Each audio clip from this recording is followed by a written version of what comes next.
Soucieux du moindre détail, il scrute tous les dossiers. Pour lui, l'actualité n'a aucun secret. Alexandre Dubé. On nous avait annoncé en grande pompe un accord en ce qui concerne toute...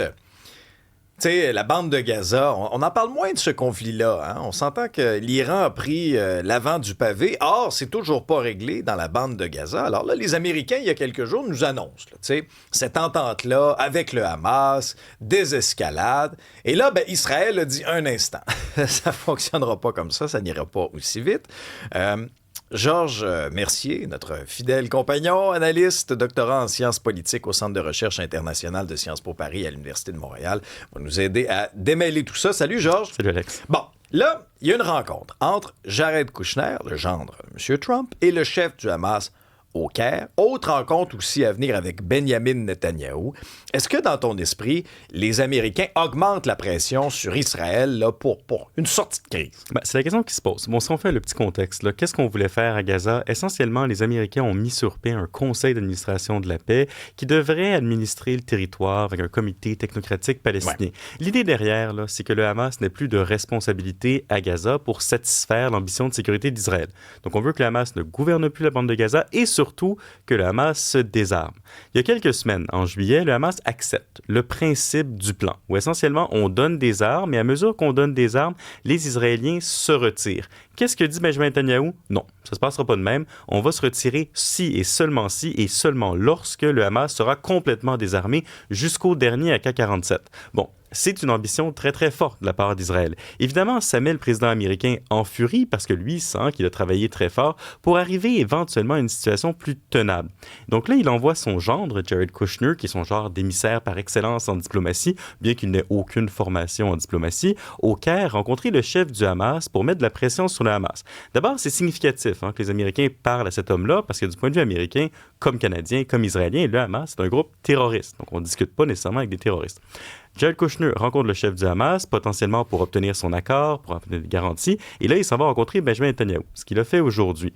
La question que ça pose, c'est est-ce que les Américains sont capables de contraindre, de convaincre suffisamment le Hamas pour pouvoir par la suite mettre plus de pression sur les Israéliens? C'est un peu ça qui se joue aujourd'hui. Bon, il faut bien comprendre qu'on a des élections le 27 octobre en Israël et que peu importe ce qu'on dit dans le reste du monde occidental sur la situation à Gaza, sur Israël, le fait est que les Israéliens eux-mêmes ont un fort désir de sécurité. Ce serait très, très compliqué pour n'importe quel aspirant au pouvoir de faire des concessions trop fortes envers le Hamas. Donc, est-ce que c'est encore seulement un effet d'annonce? On le verra. Mais ce que ça nous indique, et ça, c'est intéressant, Alex, c'est que la Maison-Blanche ne se désengage pas de ce conflit-là. Et souvent, en diplomatie, ce qu'on voit du côté de la nouvelle administration Trump, c'est l'administration Trump actuelle, c'est des grands plans, une grosse annonce, puis là, on oublie un peu les choses, puis on se perd dans les détails. Là, il y a une volonté de rester dans la région, de tenter de régler le conflit, ce qui, au moins, là, minimalement, là, est un peu positif. Portons notre regard maintenant sur ce qui se passe dans les deux Corées. Parce que, bon, on connaît la Corée du Nord avec Kim Jong-un. Puis on avait un peu tourné en blague l'espèce de relation, l'espèce d'admiration même, entre M. Trump et Kim Jong-un, s'échanger des lettres, quoi que ce soit. Mais historiquement, les liens sont plus avec la Corée du Sud, là, Georges, on s'entend là-dessus. Et là, on apprend que le président américain veut réduire considérablement la participation des États-Unis aux exercices militaires annuels avec la Corée du Sud pour pas froisser Kim Jong-un. C'est super surprenant. Ça peut paraître technique comme sujet. Bon, depuis de nombreuses années, les Américains participent à des exercices où on tente de coordonner une action de l'armée américaine avec l'armée de la Corée du Sud. Dans quel but? D'envoyer un signal à la Corée du Nord. Regardez, si vous attaquez la Corée du Sud, ce qui va vous arriver, nous sommes capables de travailler ensemble. Là, Donald Trump annonce hier, out of the blue, c'était pas préparé par quoi que ce soit, qu'il va limiter sa participation à ces exercices-là sans les annuler cette année. Ça fait longtemps qu'il en veut à ce type de manœuvre-là. Il trouve que ça coûte cher, il pense pas que ça sert à grand-chose. Mais ce qui est vraiment surprenant, c'est que si on veut interpréter la géopolitique de la Maison-Blanche de la manière la plus charitable possible, si on imagine que Trump a un grand plan pour les Américains, eh bien l'idée, c'était quand même de régler le Moyen-Orient, de se désengager de l'Europe pour pouvoir se concentrer sur l'Asie et mieux contenir la Chine. Dans ce contexte-là, on veut plus potentiellement d'exercices militaires avec la Corée du Sud. L'idée, c'est de montrer que les Américains sont en Asie, sont là pour y rester, ils sont capables d'y agir. Donc, si on commence à limiter ce type de pratique-là, c'est très surprenant. soyons encore charitables avec Trump. L'idée ici, c'est peut-être de ne pas s'antagoniser davantage la Corée du Nord. Mais là, c'est très étrange, Alex, parce que la Corée du Nord, dans les dernières années, a fortement renforcé ses liens avec la Russie. Non seulement ça, il y a des soldats nord-coréens qui sont allés se battre en Ukraine. Donc, on a d'un côté une Corée du Nord qui a une expérience militaire concrète. Là, c'est pas des exercices, ce sont des soldats qui se battent sur le terrain. Et de l'autre côté, on enlève à la Corée du Sud en partie sa capacité à former ses troupes, à se préparer. Donc, il y a une asymétrie ici. Est-ce qu'on va nous préparer éventuellement un nouveau sommet entre Kim Jong-un et Donald Trump? Peut-être, mais néanmoins, c'est pas un bon signal que les Américains envoient, puis c'est pas clair qu'ils lisent bien leurs intérêts. On serait quand même dupe des retrouvailles. Écoute, peut-être qu'on va avoir une nouvelle lettre d'amour. Mon cher Kim, tu m'as manqué. Veux-tu finalement me donner quelque chose cette fois-ci? Parce que l'autre fois, tu m'as absolument rien donné. Une relation ingrate, une relation à sens unique, Georges, ça arrive, parfois même dans la vie.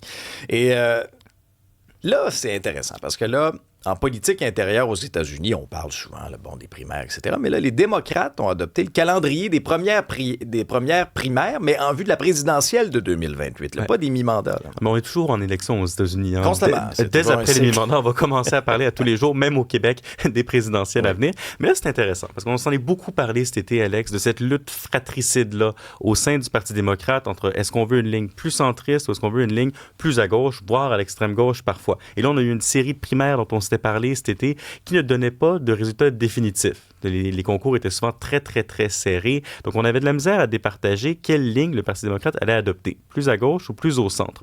Et il y a différentes manières de battre ses adversaires en politique. Vous pouvez les battre sur le domaine des idées, vous pouvez avoir un débat puis tenter de convaincre les gens. Vous pouvez aussi jouer avec les procédures pour tenter d'avantager votre camp. Et là, le Parti démocrate, au niveau national, décide de jouer avec les procédures en changeant le calendrier des primaires, ces concours qui vont déterminer qui est le candidat démocrate pour la présidentielle. Pourquoi c'est significatif? Parce que les différents États n'ont pas la même composition démographique et c'est pas toutes les démographies aux États-Unis qui ont les mêmes préférences politiques. Normalement, le calendrier, c'était l'Iowa et le New Hampshire.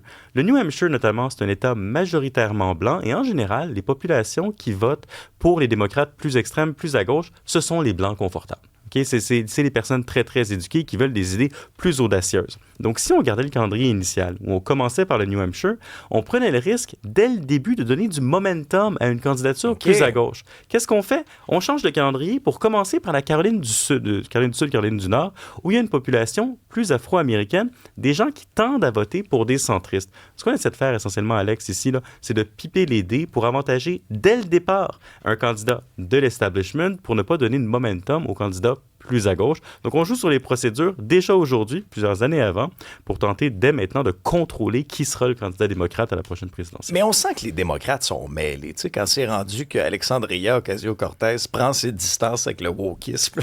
Mais ça, par contre, Alex... Oui, mais ça, par contre, je pense que c'est une preuve de responsabilité. Parce que ce qui a vraiment plombé les démocrates, c'est des conneries comme ça. Tu sais, les politiques un peu identitaires, définancer la police, la justice raciale à tout prix, des enjeux qui sont parfois réels, mais qui ne percolaient pas chez les électeurs. Là, si au moins ils sont capables de comprendre leurs erreurs, de faire leur post-mortem, c'est un signe qu'on a un Parti démocrate qui, j'aimerais dire, entre finalement dans l'âge adulte. Merci, Georges. Bonne journée, Alex.